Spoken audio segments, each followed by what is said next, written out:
Hey guys, welcome back to another video. This is Anusha Agrawal and you're watching channel Unicorn.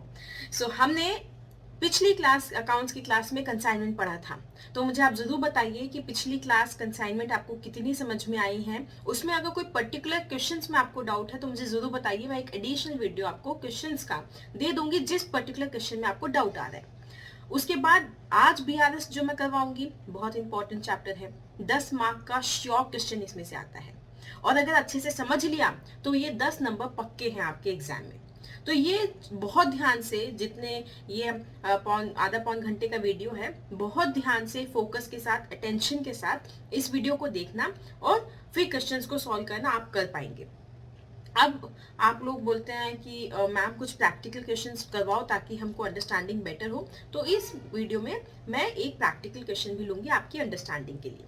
ठीक है, अब next जो मेरा chapter मैं लेने की सोच रही हूँ, आप लोगों ने कुछ नहीं रेक्टिफिकेशन की रिक्वेस्ट की थी कि मैम रेक्टिफिकेशन ऑफ एरर कराओ, और बहुत इंपॉर्टेंट है बिकॉज उससे भी श्योर क्वेश्चन आता है 10 नंबर का।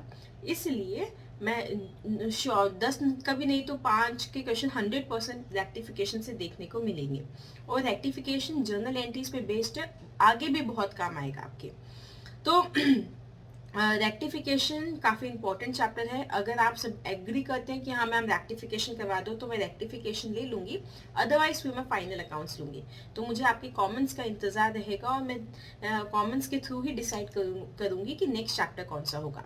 जो लोग BRS पढ़ रहे हैं मेरे साथ, don't forget to mark your presence in the comment section, ताकि I know how many students are following this plan and are being benefited by this program.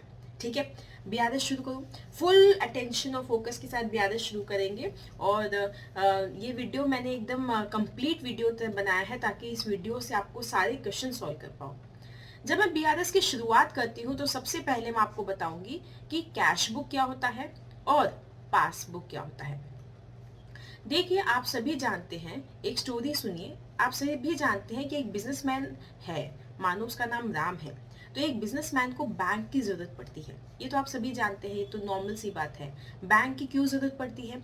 क्योंकि जिस तरीके से उसे रोकड़ मतलब कैश की जरूरत है, उसी तरीके से उसे बैंक की जरूरत है, क्योंकि बैंक के थ्रू वो अपने रेगुलर ट्रांजेक्शन्स कर सकता है, कुछ अपने पेमेंट्स, कुछ रिसिप्ट बैंक को ही सौंप देता है कि डायरेक्टली पेमेंट बैंक कर दिया करेगा एवरी ईयर, एवरी मंथ, जो इंश्योरेंस प्रीमियम हो गया, कोई इंटरेस्ट पे करना हो गया, और कोई अगर आपको डिविडेंड मिलने का है तो डायरेक्टली बैंक अकाउंट में आ जाए, तो आप बार बार डिस्टर्ब ना हो। और आपके कस्टमर्स के साथ भी आप बहुत सारे जो ट्रांजेक्शन्स करते हैं वो थ्रू बैंक करते हैं।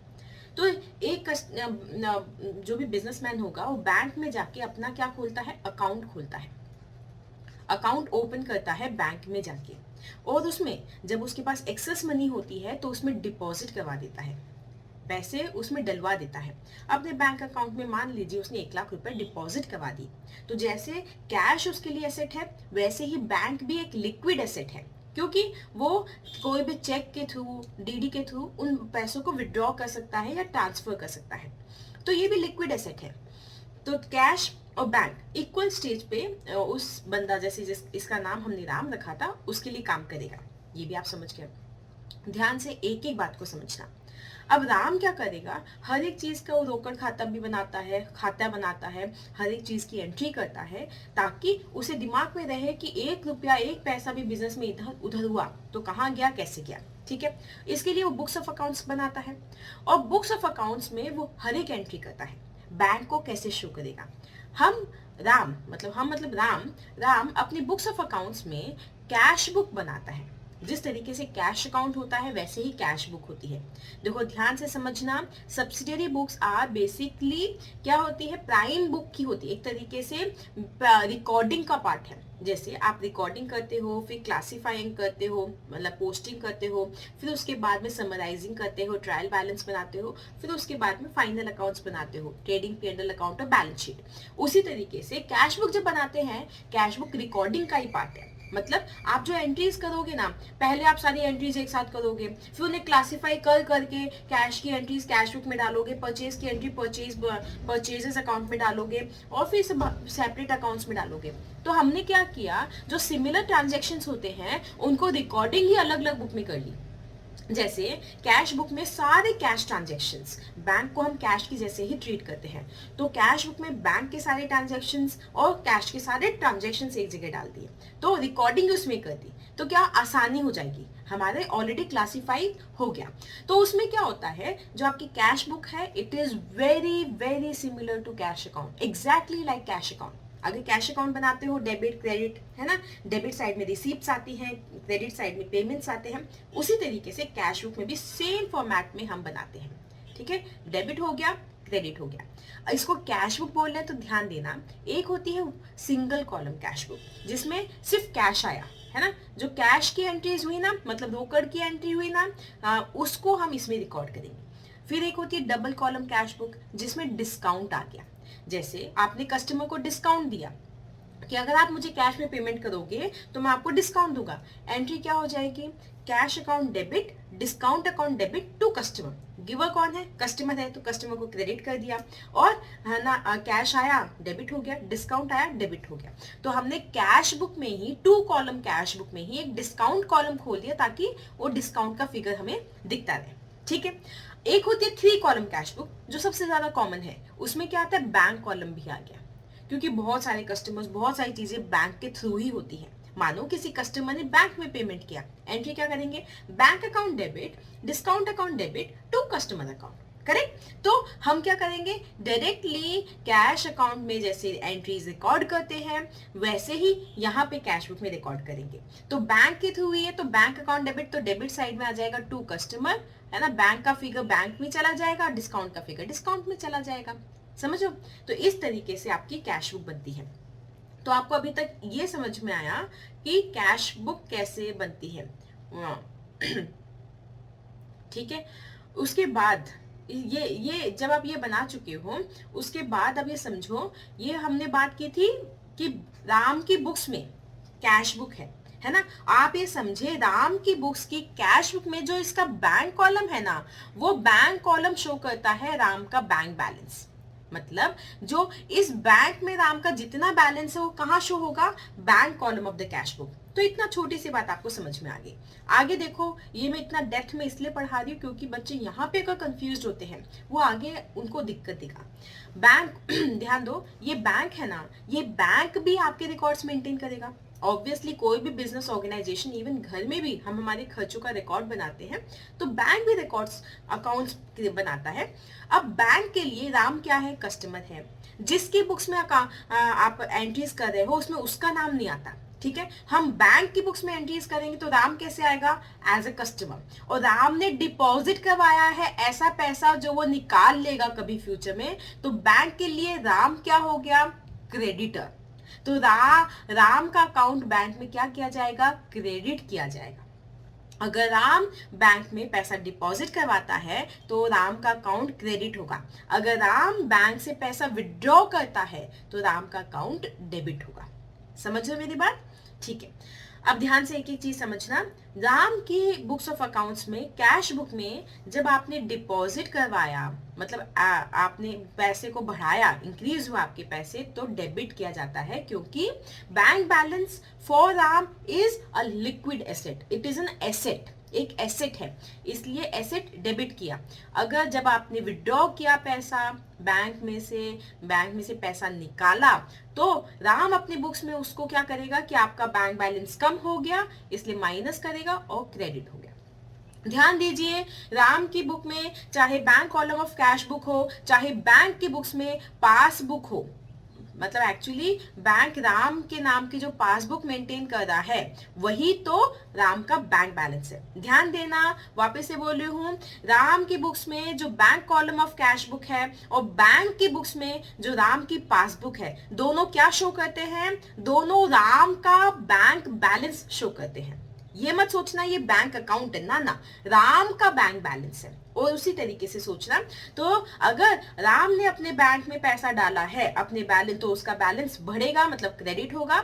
अगर राम ने बैंक से पैसा निकाला है तो उसका बैलेंस कम हो जाएगा, मतलब डेबिट होगा। वापस से ये चीज एकदम दिमाग में बैठा लो, कैश बुक के अंदर इंक्रीज मतलब डेबिट और डिक्रीज मतलब क्रेडिट। ओके, इंक्रीज मतलब डेबिट और डिक्रीज मतलब क्रेडिट। पासबुक में इंक्रीज मतलब क्रेडिट और डिक्रीज मतलब डेबिट।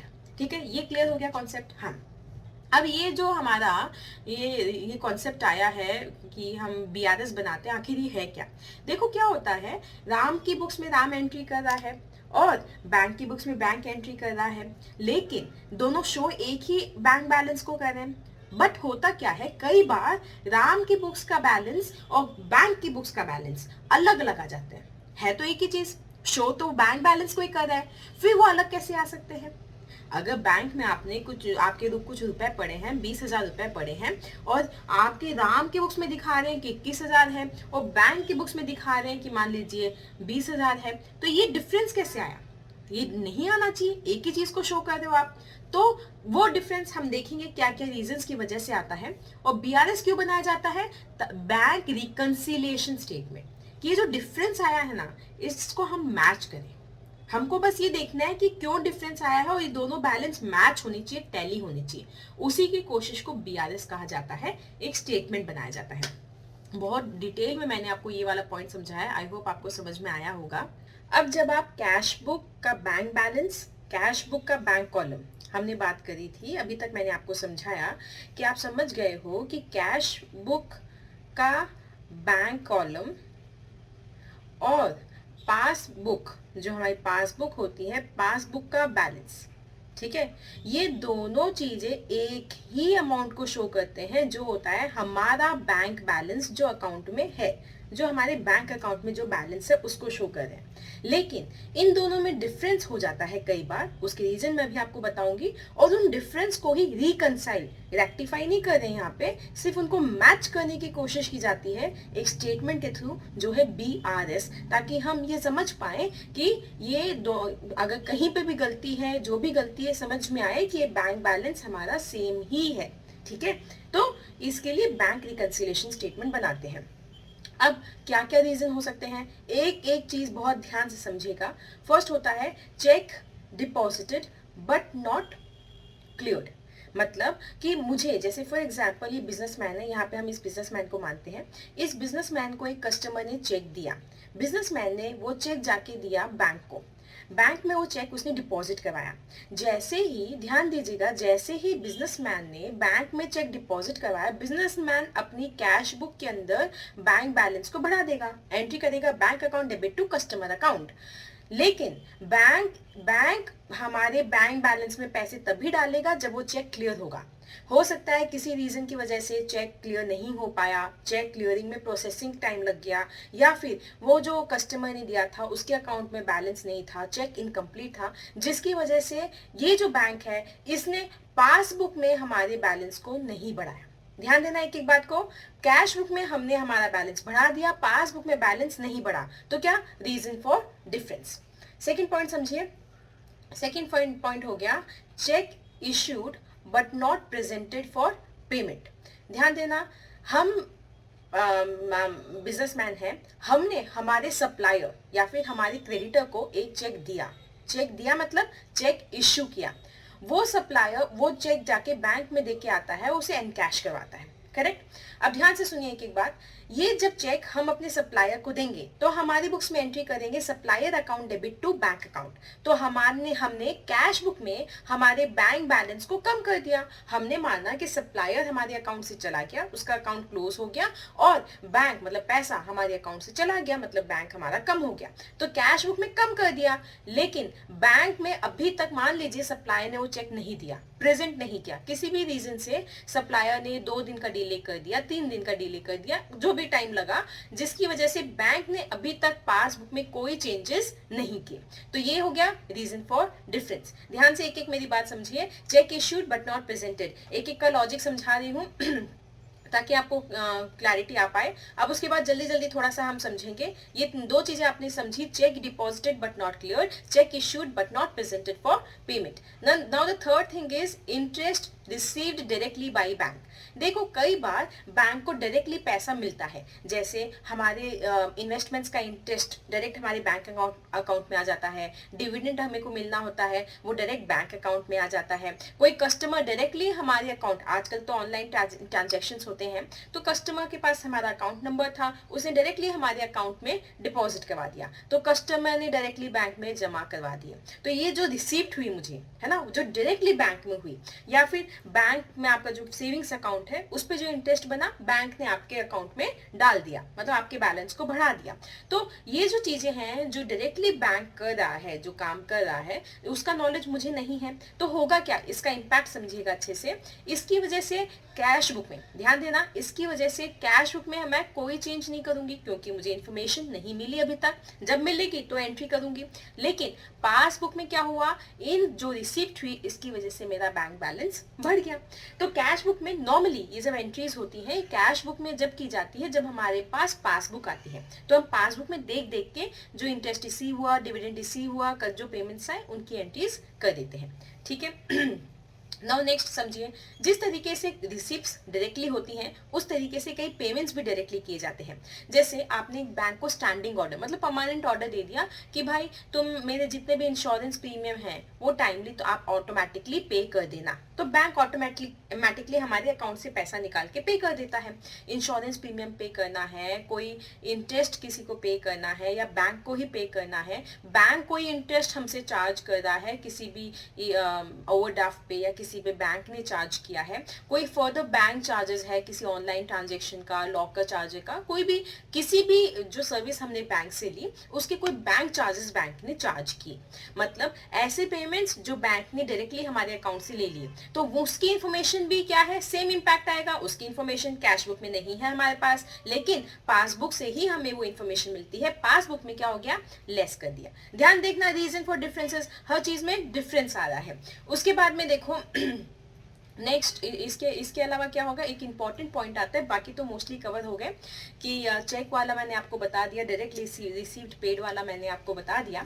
अब एक इंपॉर्टेंट कवर होता है जो है बिल डिसऑनर्ड का। ध्यान देना, हमारा ये बिजनेस है ना, हम बिजनेसमैन हैं। हुआ क्या कि मुझे मेरे कस्टमर ने एक बीआर दिया। बीआर क्या होता है, बेसिकली एक बिल दिया कि 3 महीने बाद मैं आपको 2 लाख रुपए दे दूंगा। ठीक है, अभी उसके पास 2 लाख रुपए नहीं थे, उसने बोला 3 महीने के बाद मैं आपको 2 लाख रुपए दूंगा, और एक ये लीगल टेंडर है तो हमें भी विश्वास है ठीक है दे देगा।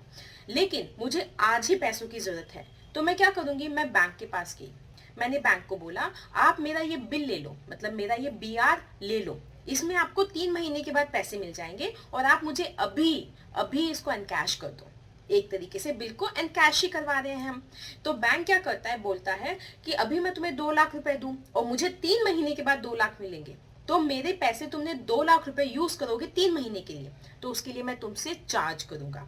तो चार्ज कैसे करूंगा, आप अलग से चार्ज कर सकते हो, लेकिन बैंक क्या करता है, उस बिल को डिस्काउंट कर देता है कि तुम मुझे 2 लाख का बिल सस्ते में दो, मतलब मैं 2 लाख का बिल तुमसे लूंगा लेकिन तुमको सिर्फ 1,98,000 दूंगा। तो ये जो 2,000 रुपए मैंने काटे हैं, ये एक तरीके से 3 महीने तुम जो मेरा पैसा यूज करोगे उसका चार्ज है। तो बैंक ने 1,98,000 अभी दिए और 3 महीने के बाद कस्टमर से बैंक को 2 लाख रुपए मिल जाएंगे। यही हुआ था फाइनल। लेकिन हुआ क्या, हमें जब कहना बीआर मिला, हमने एंट्री करी BR account debit to customer account. जब हमने बीआर बैंक से एनकैश करवाया तो हमने एंट्री करी bank account debit to BR. BR हमारे अकाउंट से चला गया और बैंक हमारे अकाउंट में आ गया।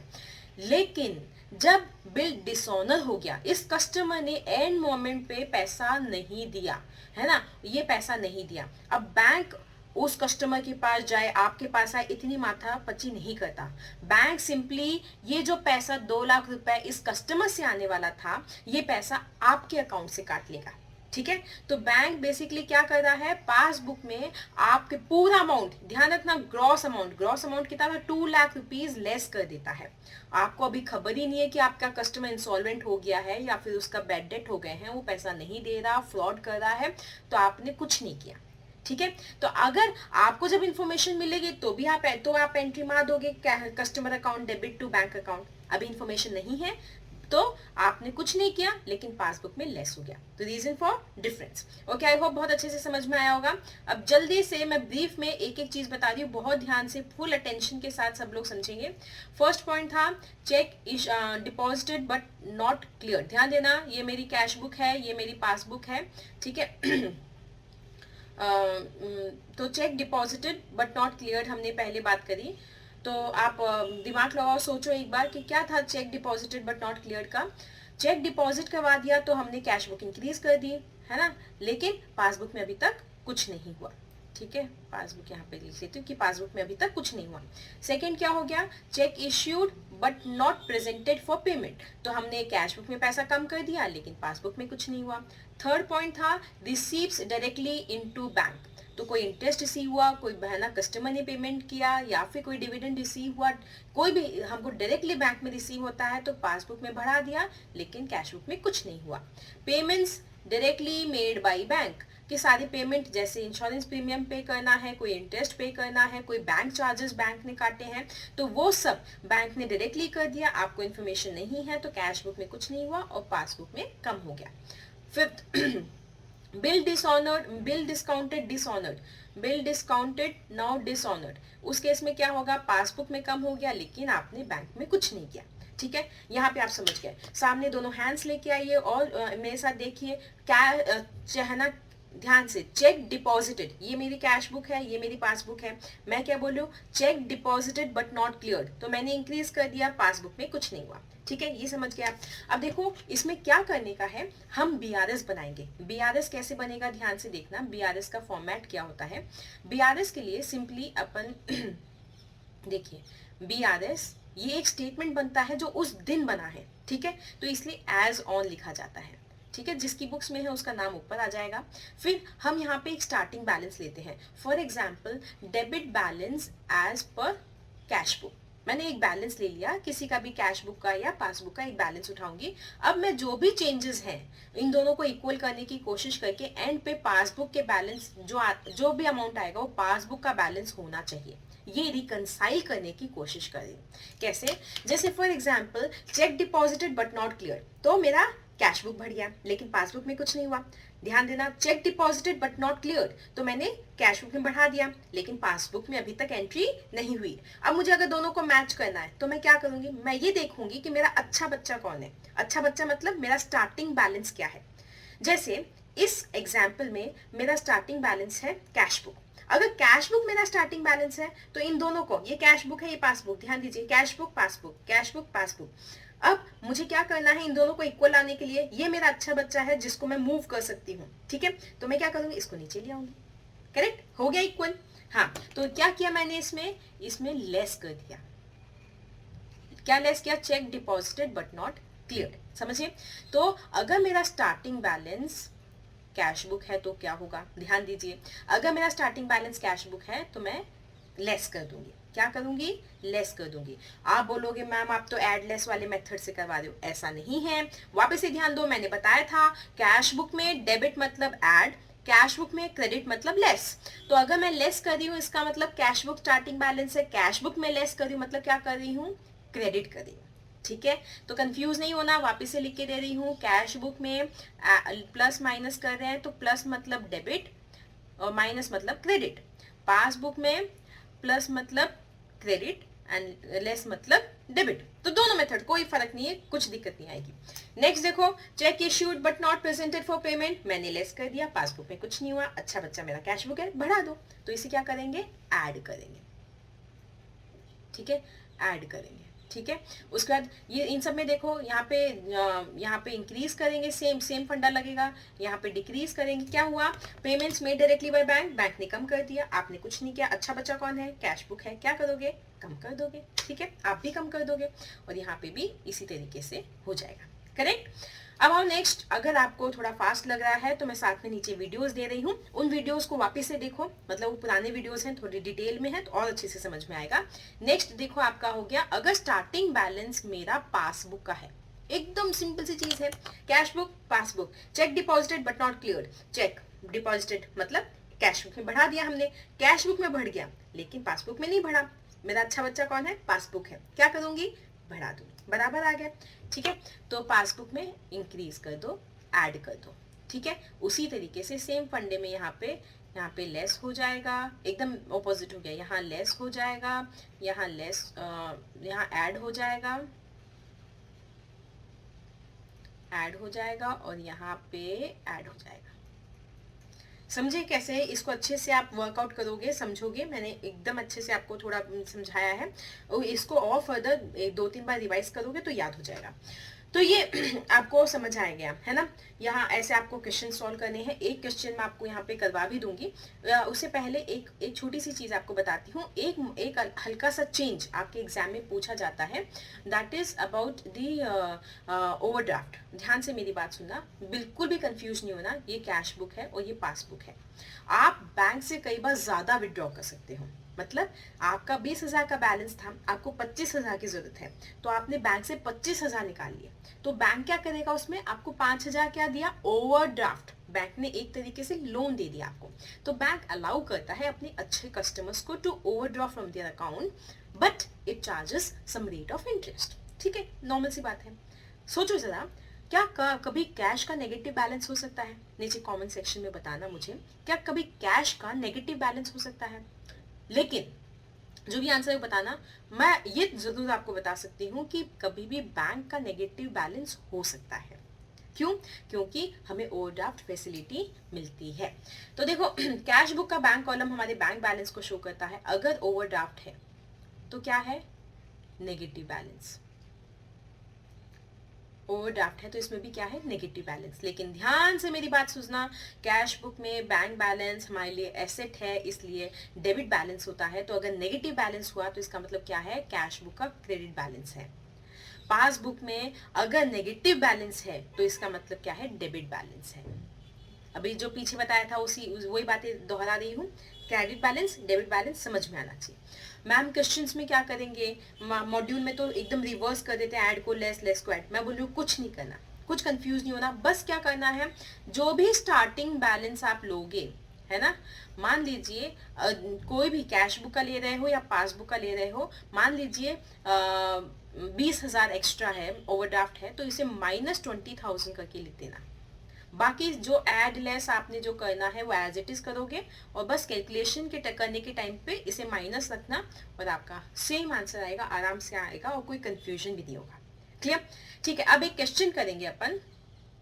देखिए, सेम बैंक रिकंसिलिएशन स्टेटमेंट, हर एक इम्पैक्ट का क्या क्या इम्पैक्ट आएगा वो आप देख सकते हो। कहाँ एडलेस होगा, स्टार्टिंग बैलेंस कैश बुक, ये मैंने आपको एग्जैक्टली अच्छे से करवाया है। उसके बाद में हमने फॉर्मा देखा।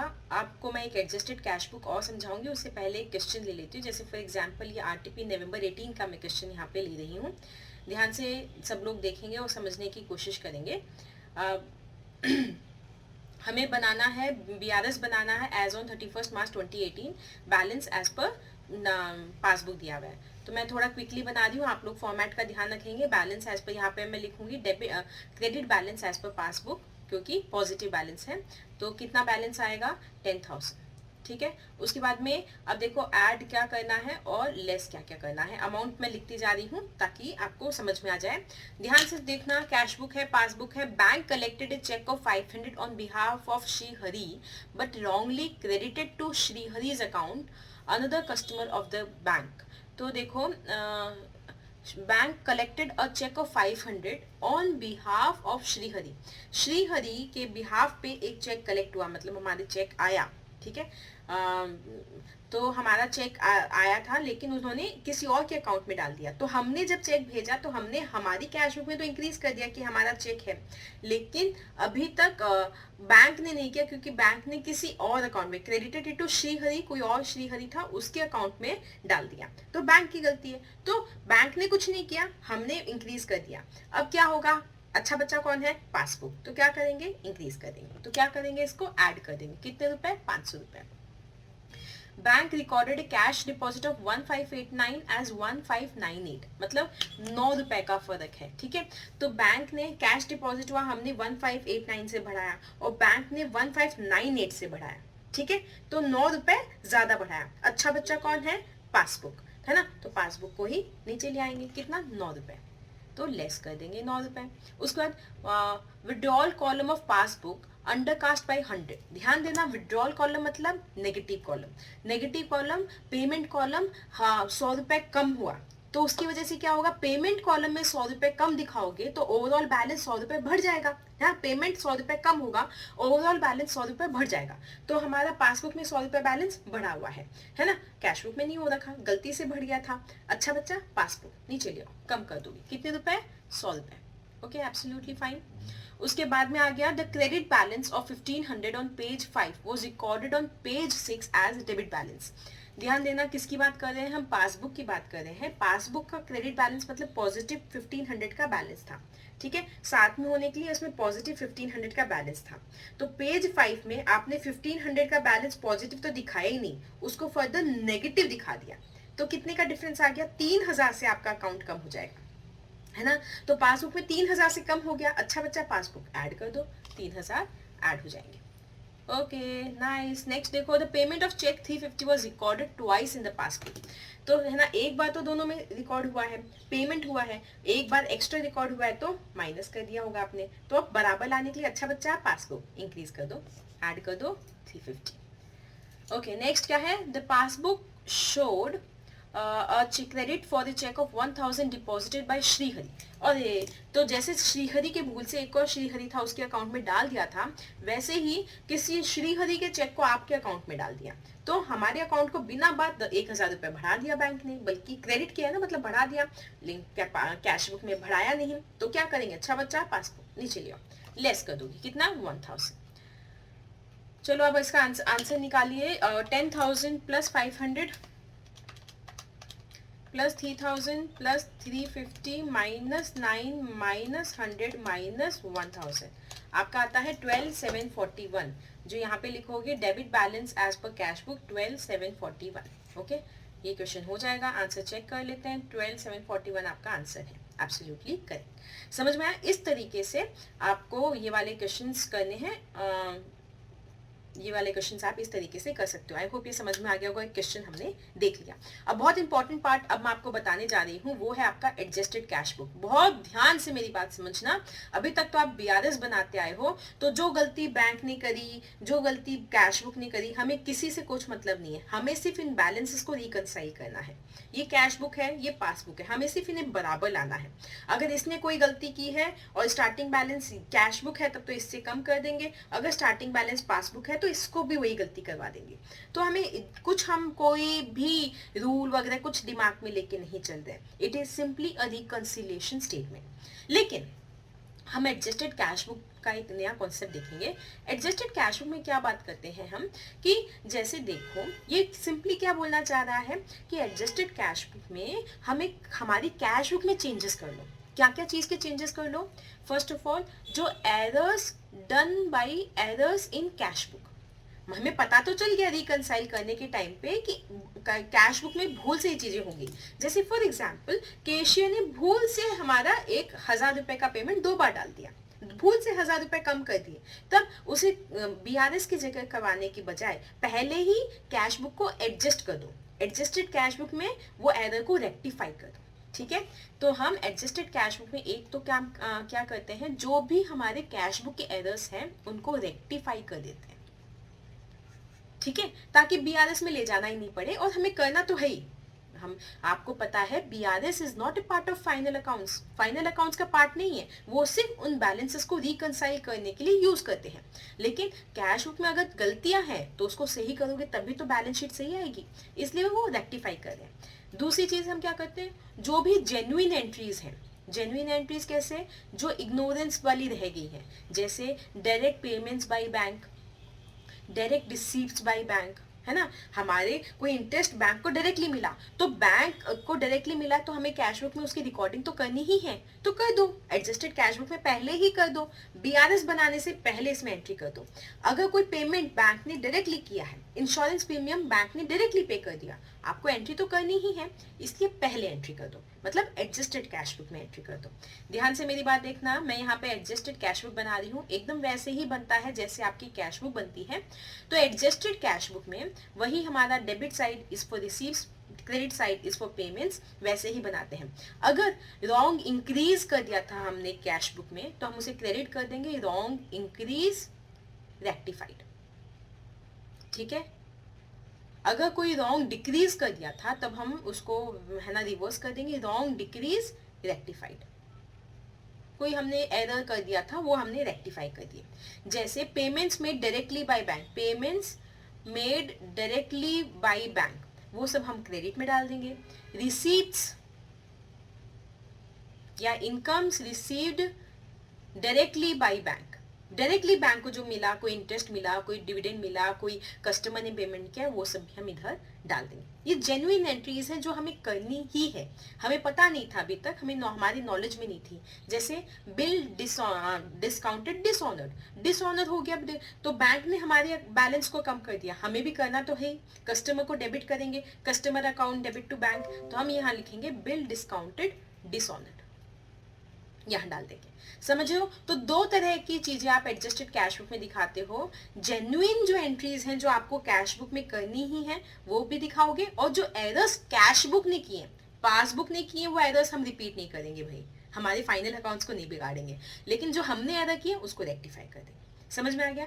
फिर इसका जो बैलेंस आता है, फिर इसका आपका जो बैलेंस आएगा है ना, बैलेंस कैरी डाउन, उस बैलेंस को यूज करके फिर आप BRS बनाओगे। इस बैलेंस को उठा के यहाँ पे रखोगे। समझ में आया? फिर BRS में क्या क्या दिखाओगे? टाइमिंग डिफरेंसेस वाले। टाइमिंग डिफरेंसेस मतलब check deposited but not cleared, check issued but not presented. ये क्या? ये टाइमिंग डिफरेंसेस हैं। मतलब मैंने आज डिपॉजिट करवाया तो मैंने आज ही ऐड कर दिया, लेकिन बैंक में प्रोसेसिंग की वजह से 2 दिन एक्स्ट्रा लग गए, तो देर सबेर बैंक में भी होना ही है, तो मैं कैश बुक में इसको रिवर्स नहीं कर सकती। एंट्री सही की हुई है मैंने, इसलिए नहीं करूँगी।